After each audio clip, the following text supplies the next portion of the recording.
मैं सत्य और सदाचार की प्रतीक भक्ति हूँ। मैं सत्यव्रती और सदाचारी का आभूषण पूजा हूँ। तारकासुर विवाह की स्वीकृति देता है।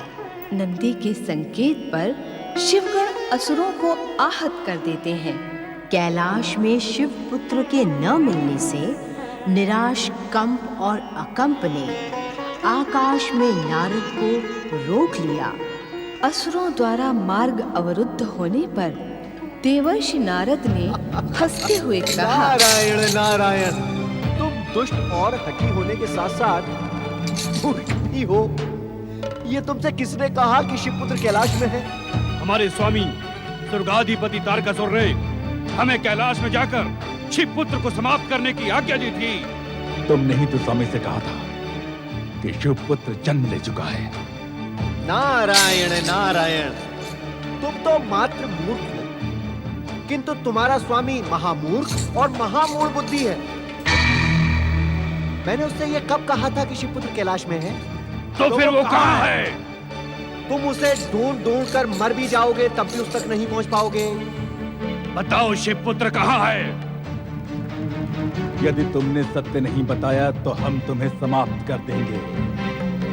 नारायण नारायण, अकम, क्यों न हम इसे बांधकर अपने स्वर्गाधिपति तारकासुर के सम्मुख ले जाएं?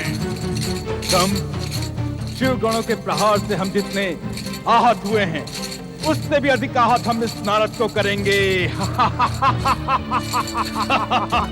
ये देखो कैसे थर-थर कांप रहा है। हमारे प्रहार से पूरी वायु की आवश्यकता नहीं पड़ेगी। आवश्यकता तो तब पड़ेगी जब ये हमारे प्रहारों से बच पाएगा। स्वामी के समीप ले जाने का विचार त्याग कर हम इसे यहीं समाप्त कर देंगे। नारायण नारायण, हे श्री महागणेश, इन मूर्ख असुरों का मार्गदर्शन करें।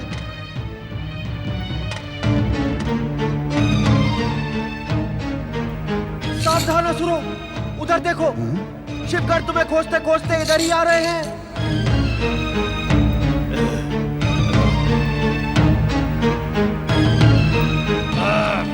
जब तक शिवगण यहाँ आएंगे तब तक हम तुम्हारा वध कर देंगे।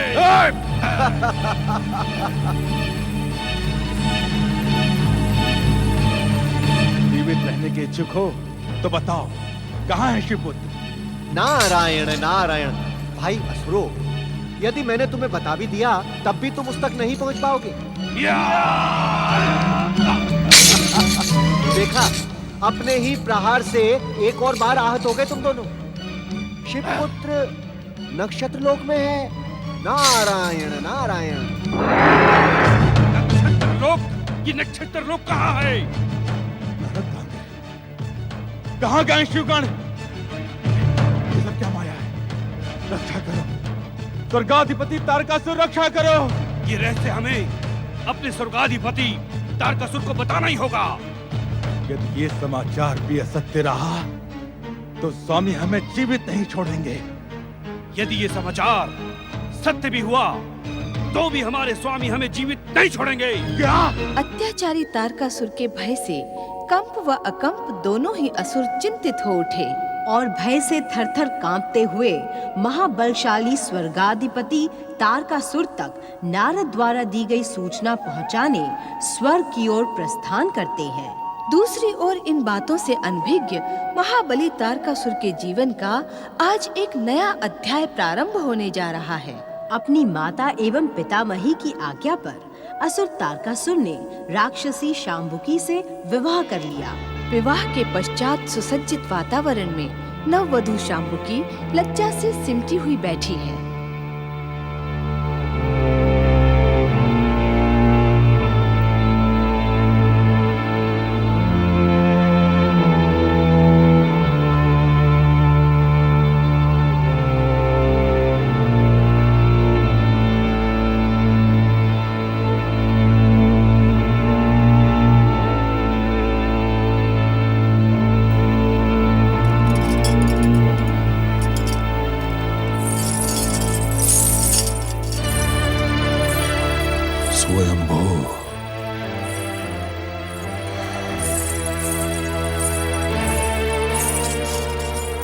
स्वामी,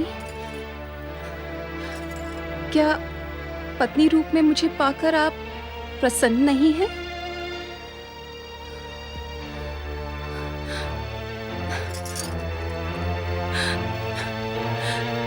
जिस महाबलशाली महापराक्रमी तारकासुर को पाने के लिए मैंने महाहट किया था, वे आप नहीं हैं। अर्थात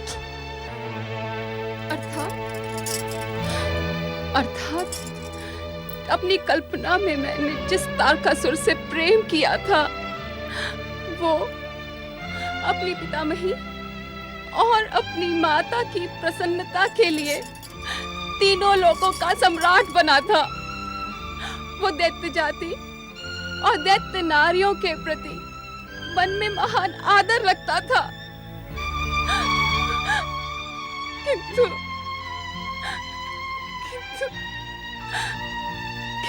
आप तो कब से मेरी उपेक्षा ही किए जा रहे हैं। नहीं चमकी, मैं तुम्हारी उपेक्षा नहीं कर रहा हूं। मैंने तो अपनी माता और अपनी दैत्य माता की आज्ञा का पालन किया है, क्योंकि तुम मेरे बलशाली पुत्रों की माता बनने वाली हो। मुझे इसकी चिंता नहीं कि तुम मेरे पुत्रों की माता कब बनोगी। अर्थात महाबली तारकासुर के जीवन में मेरा स्थान उनकी पत्नी का नहीं, अपितु मात्र उनके पुत्रों को जन्म देने वाली माता का है।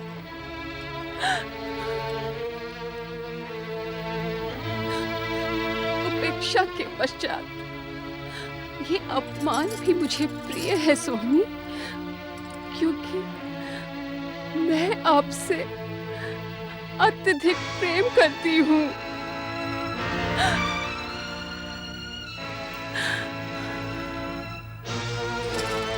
यदि आप अन्यथा ना लें, तो क्या मैं आपसे एक प्रश्न पूछ सकती हूँ? देखो शांबुकी, देखो, स्वयंभू तारकासुर के जीवन में स्थान को लेकर विवाद न उत्पन्न करो।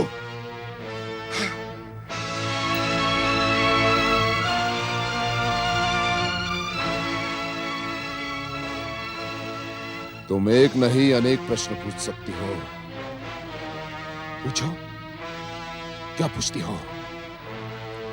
क्या मैं जान सकती हूँ कि तीनों लोकों के स्वामी इतने अधिक चिंतित, व्यथित और उद्विग्न क्यों हैं? अवश्य, मेरी चिंता का कारण तुम्हें पता होना चाहिए शांबुकी। क्या कारण है आपकी चिंता का स्वामी? शांबुकी, शिव पुत्र जन्म ले चुका है। सुना तुमने? शिव पुत्र जन्म ले चुका है। शिवपुत्र? किंतु शिवपुत्र के जन्म से आपकी चिंता का क्या संबंध स्वामी? संबंध है, घनिष्ठ संबंध है शांबुकी। स्वयंभू तारकासुर ने स्वयं ब्रह्मा से अपनी मृत्यु का वरदान मांगा था कि शिव पुत्र द्वारा मेरा वध हो। उस समय शिव ने योग और वैराग्य धारण किया था, इसीलिए शिव पुत्र के होने की संभावना ही नहीं थी, तनिक भी संभावना नहीं थी। किंतु अब शांबुकी, शिव पुत्र मेरे काल के रूप में जन्म ले चुका है। मेरे काल के रूप में, स्वर्गाधिपति तारकासुर के काल के रूप में। सुना तुमने? मैं अभी आई स्वामी। ठहरो शांबुकी, कहाँ जा रही हो? आप तनिक ठहरे स्वामी।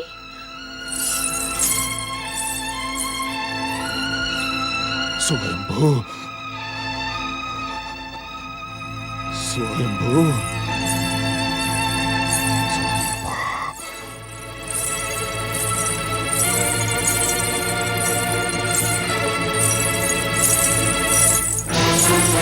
स्वामी, आप इसे धारण करें। यह क्या है शांबुकी? स्वामी, आप भली भांति जानते हैं कि मैं एक राक्षस कन्या हूँ और राक्षस एक पल भी अपने शत्रु को जीवित नहीं छोड़ते। इसे धारण करें और अपने शत्रु शिवपुत्र का वध करें। किंतु शांबुकी, आज तो हमारी पहली रात्रि है। स्वामी, ऐसे अनेक अवसर बार बार हमारे जीवन में आएंगे। आप इसे धारण करें और इसी क्षण अपने शत्रु का वध करें। स्वयंभू, मैंने शिवपुत्र को समाप्त करने के लिए योजना बनाई थी शांबुकी, किंतु योजना सफल हुई अथवा नहीं, ये जानने के लिए मुझे स्वर्ग लोक जाना होगा। आप विलंब न करें स्वामी, शीघ्र वहां जाएं।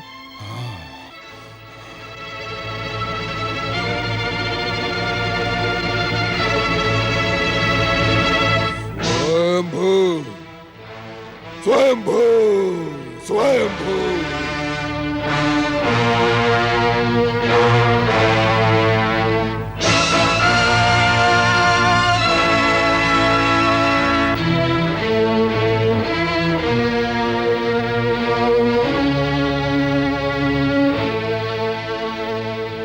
ये तुमने क्या किया शांबुकी? मैं कुछ समझी नहीं पितामही। तुमने स्वयं उसे काल के समीप भेज दिया। आप निश्चिंत रहें दैत्य माता। मेरे स्वामी के समीप काल को आने से पहले मेरे सौभाग्य से टकराना होगा। अर्थात राक्षसों में कोई भी स्त्री एक पतिव्रत धर्म का पालन नहीं करती दैत्य माता, किंतु आपकी पौत्र वधू ने आपके पौत्र तारकासुर को जन्म से ही अपना पति माना है और इसीलिए एक पतिव्रत धर्म का पालन भी किया है। तुम सत्य कह रही हो पौत्र वधू शांबुकी?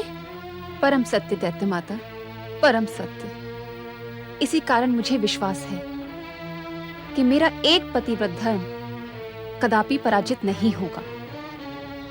मेरे सौभाग्य से दैत्य जाति का उत्थान होगा और मैं महाबली तारकासुर के पराक्रमी पुत्रों की माता बनूंगी।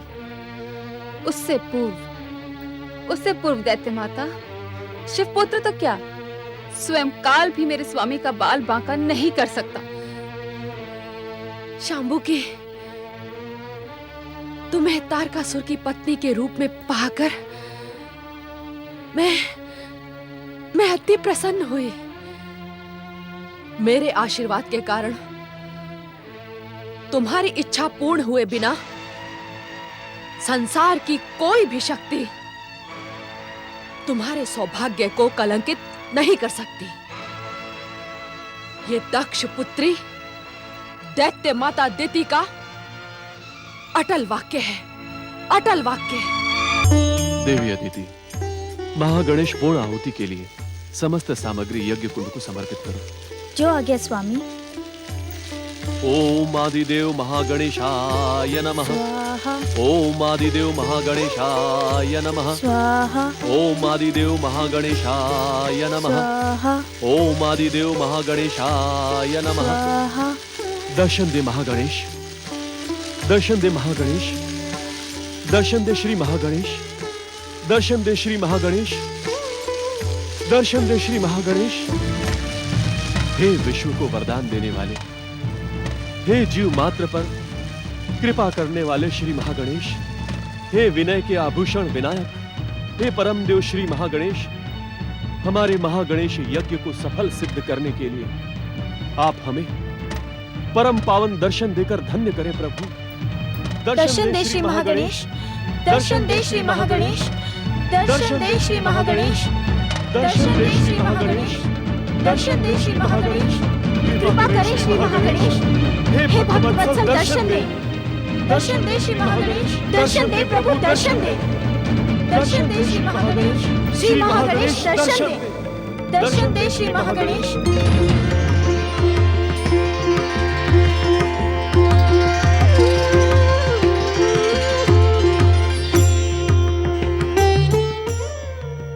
तुम दोनों का कल्याण, तुम दोनों की भक्ति से हम अति प्रसन्न हुए हैं। हमारी भक्ति की अमर शक्ति पाकर तुम दोनों का नाम इस संसार में सदा सदा के लिए अमर रहेगा। आपके परम पावन और मंगल दर्शन करके हमारा जन्म सफल हुआ स्वामी। हे विघ्नों का अंत करने वाले विघ्नेश्वर श्री महागणेश, आपकी कृपा से हम धन्य हुए। प्रभु, यदि आज्ञा हो तो एक प्रश्न पूछूं? अवश्य। हे महागणेश, इस पृथ्वी लोक को तारकासुर के अत्याचारों से कब मुक्ति मिलेगी? शिवपुत्र कब प्रकट होगा? हे परमदेव, तारकासुर के भयानक अत्याचारों से पीड़ित पृथ्वीवासियों की पीड़ा अब हमसे देखी नहीं जाती। भक्त शिरोमणि कश्यप, आप वास्तव में भक्त कहलाने के योग्य हैं। एक भक्त का ही मन दूसरे की पीड़ा से पीड़ित हो सकता है। मेरी प्रसन्नता के कारण आप महान से महान वरदान प्राप्त कर सकते थे, किंतु आपने पृथ्वीवासियों की पीड़ा के अंत का उपाय पूछा। यह सुनकर हम प्रसन्न हुए। स्वामी, ये सब आपकी कृपा और भक्ति का ही परिणाम है, अन्यथा मैं इस योग्य कहाँ हूं? भक्त शिरोमणि कश्यप, शिवपुत्र के जन्म के विषय में संदेह ना करें। हमारे संकेत से सत्य का अनुभव तुम्हें स्वयं ही हो जाएगा। आदिदेव, देवी दिति पौत्र तारकासुर का विवाह रचाने गई हैं। क्या वो विवाह संपन्न होगा? शंभुक राक्षस की पुत्री शांबुकी के साथ तारकासुर का विवाह संपन्न हो चुका है।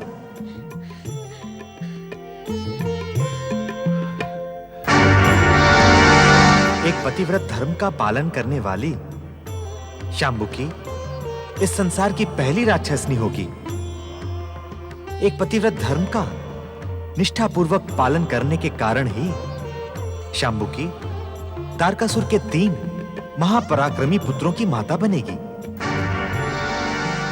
सर्वेश्वर, इसका अर्थ यह हुआ कि संसार को कई युगों तक दैत्यों के अत्याचारों से पीड़ित होना होगा।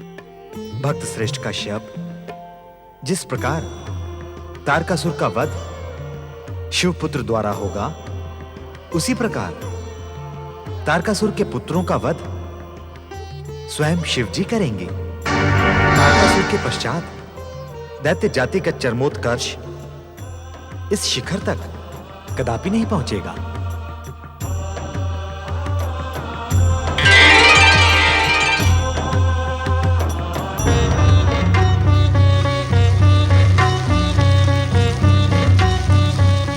मुझे देखकर आप दोनों स्तब्ध क्यों हो गए?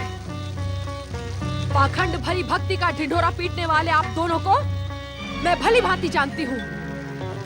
दिति पुत्रों का अंत और दैत्य जाति के सर्वनाश के अतिरिक्त आपका कोई अन्य उद्देश्य ही नहीं है। दिति, तुम हर बात का अर्थ अपने से क्यों जोड़ लेती हो? क्योंकि आपकी हर बात किसी न किसी रूप में मुझसे और दैत्य जाति से जुड़ी होती है। सत्य क्यों नहीं कहते कि आप दैत्य जाति के सर्वनाश की प्रार्थना करते हैं? हमारी प्रार्थना का उद्देश्य मात्र संसार और संसार वासियों का कल्याण है। आपका ये उद्देश्य तभी पूर्ण हो सकता है जब दैत्य जाति का सर्वनाश हो जाए। दैत्य माता के संबोधन से प्रसन्न होने वाली दिति, तुम दैत्य वीरों को परामर्श क्यों नहीं देती कि सर्वनाश के स्थान पर कल्याण करें, अशुभ के स्थान पर शुभ का प्रतीक बने, दुष्कर्म के स्थान पर सत्कर्म करें। जिस दिन राक्षस, दैत्य और असुर धर्म के मार्ग पर चल पड़ेंगे, उस दिन उन्हें देवत्व की प्राप्ति होगी, वो पूजनीय बन जाएंगे। किंतु उस दिन तुम्हारे महागणेश की पूजा कौन करेगा? असुरों को पूजनीय पद की प्राप्ति महागणेश की भक्ति से ही प्राप्त होगी देवी दिति। महागणेश की भक्ति में अपना संपूर्ण जीवन समर्पित करने वाले आपको तो पूजनीय पद प्राप्त नहीं हुआ,